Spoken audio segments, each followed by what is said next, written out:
This video will demonstrate how to create a physical constraint set and apply that physical constraint set to nets in a design.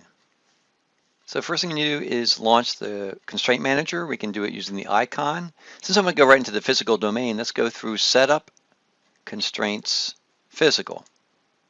That will launch the Constraint Manager and take me right to the physical domain. I'm going to create a new rule, and I want that to be a 10 mil line width. So I'm going to make sure I have the Physical Constraint Set folder selected. So I'll select the All Layers on the Physical Constraint Set.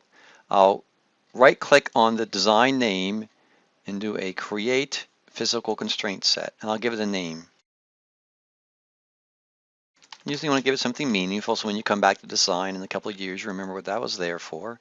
Now I want to set the rules. I'm just going to have that be a 10 mil line and a 10 mil, and I don't want any necking, so it's going to be a 10 mil neck value. All right, so I create that 10 mil line, and it's going to be applied to all layers. If I expand that constraint set, you can see it's on all my conductor layers and all my internal conductors and my top and bottoms.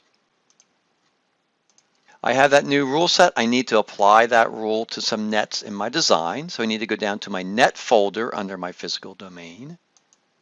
Again, I'll click on the all layers, and here's all of my objects, and so I'm going to apply that to a bunch of nets. And I have a bunch of nets that start with Q down here. So Q0 through Q7. So I'm going to select all of those nets, with my mouse over any one of those nets, just do a right mouse button, create class, and let's call that QNets. And underneath of the net classes, I have a net class called QNets. Now if I want to assign all of these nets to that new rule, I simply need to go over here to the referenced physical constraint set cell, left pick, and choose 10 mil line.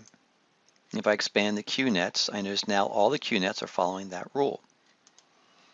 Now I don't have to create a net class. I can apply that directly to a net. So if I come down here, if I wanted the AEN net to follow that 10 mil line, I could come over to the AEN net, referenced physical constraint set cell, left pick there, and do 10 mil line.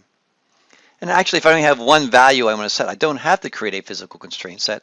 As can be seen with the A ground net and the ground net, I can actually just apply a rule right on the net. So for example, if I wanted the BNC2 net to be routed at 25 mils, I just select in that cell, type in 25, and now the BNC2 net will be routed at 25 mils.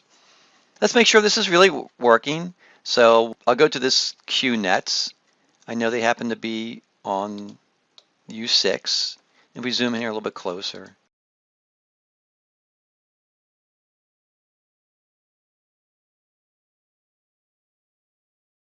you can say this is Q0, it needs to be routed there. So I'm going to go into Add Connect command. If I go to my options window, it's going to use 9 mil by default. Those are my default rules. But when I select on this net and route it up,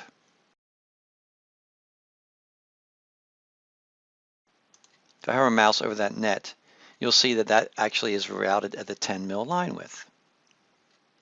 This concludes the demonstration on how to create a physical constraint set and apply that physical constraint set to nets in the design.